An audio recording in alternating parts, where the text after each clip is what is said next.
3 things to do if you get pulled over by the police. First and foremost, it's important to understand that law enforcement officers are human beings, which means if they're nervous when they're approaching your car, there's a larger chance of them doing something that they shouldn't, such as an accidental discharge. What we want to do is make sure that we get the law enforcement officer to feel calm and confident that their safety is not at risk. First thing that you want to do is make sure you turn the car off, put it in park.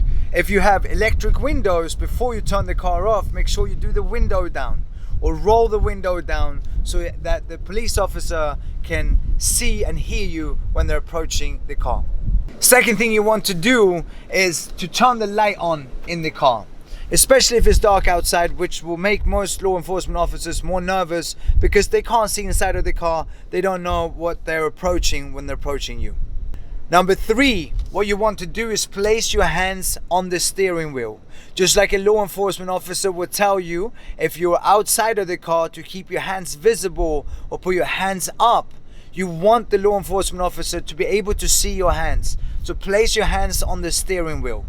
Lastly, and a bonus one for you, make sure you don't start looking for your driver's license and insurance, because to the law enforcement officer it's going to look like A, you're trying to hide something, or B, that you're trying to find something, potentially a gun.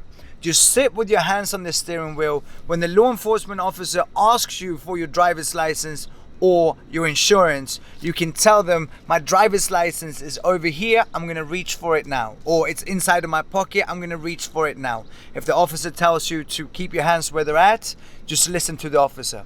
The best thing to do right now is just to comply. If there's anything you're not happy with, you can bring that up at a later time. Stay safe and tag a loved one.